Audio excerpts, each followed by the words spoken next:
તાપીના મુખ્ય મથક વ્યારા ખાતે એકતા નર્સિંગ કોલેજમાં જઈ રહેલ વિદ્યાર્થીનું એની બહેનપણીઓ સામે અપહરણ કરવામાં આવતા તાપી જિલ્લામાં ચકચાર મચી જવા પામી હતી અને તાપી જિલ્લા પોલીસ અને કાયદા વ્યવસ્થા સામે સવાલ ઉભા થયા હતા. તાપી જિલ્લાના વ્યારા એકતા નર્સિંગ કોલેજમાં અભ્યાસ કરતી GNMની વિદ્યાર્થીની રિંકુનું બસમાંથી ઉતર્યા બાદ એની બહેનપણીઓ સામે જ અપહરણ કરી લેવામાં આવતા વિદ્યાર્થીનીઓ ગભરાઈ ગઈ હતી. જેનું અપહરણ થયું તે કોલેજની અન્ય વિદ્યાર્થીનીઓની સામે કોલેજ નજીક રિધમ હોસ્પિટલ પાસેથી આર્ટિકલ ગાડીમાં આવેલા વ્યક્તિઓ વિદ્યાર્થીઓનું અપહરણ કરી ગયા હતા.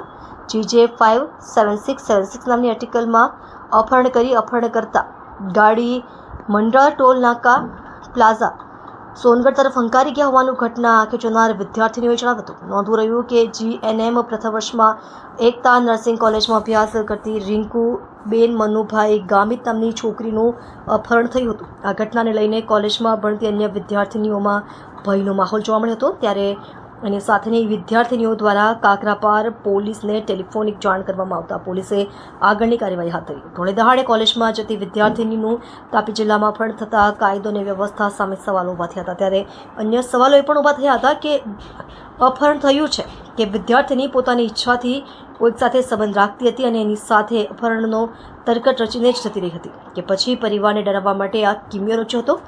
સમગ્ર હકીકત પોલીસ તપાસ બાદ જ બહાર આવશે. ડૉક્ટર બિંદેશ્વરી શાહ, તાપી. જી, આપનો પરિચય? મારું નામ કમલ રાજપૂત છે. હું એકતા કોલેજમાં છું. આજ રોજ શું ઘટના બની હતી? આજે એકચ્યુઅલી એક છોકરી હતી, એટલે 3-4 બહેનપણીઓ એક સાથે બસમાં આવતા હતા સોનગઢથી. પછી રિધમ પાસે ઉતરે ત્યાંથી એક ગાડીવાળું આવ્યું, 4-વ્હીલવાળું. ગાડી વ્હાઇટ કલરની અર્ટિગા છે, એનો ગાડી નંબર GJ057676. અને એ બસમાંથી ઉતરીને પહેલાં 2-3 જણ ઉતર્યા ગાડીમાંથી અને છોકરીને ગાડીમાં બેસાડીને લઈ ગયા. કયા ગામની છોકરી હતી અને શું નામ હતું અને કયામાં અભ્યાસ કરતી હતી? એ છોકરી GNM નર્સિંગમાં અભ્યાસ કરતી હતી, રિંકુબેન, ગામિત રિંકુબેન મનુભાઈ.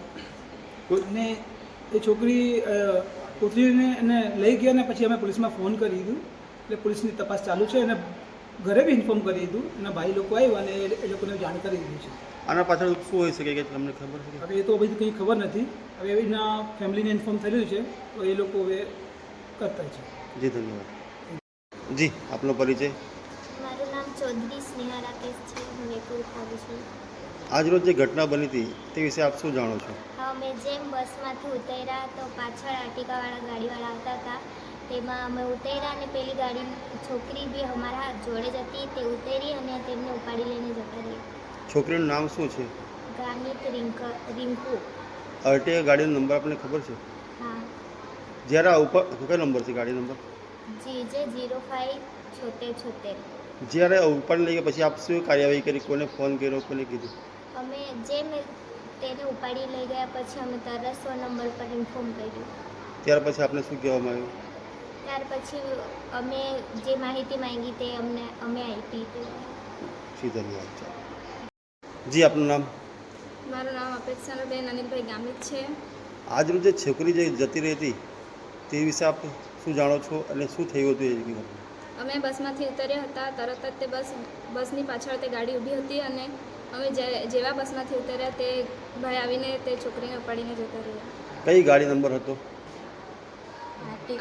આર્ટિગા હતી. કયા કલરનો? વ્હાઇટ. નંબર ખબર છે આપને? GJ26057676. 76.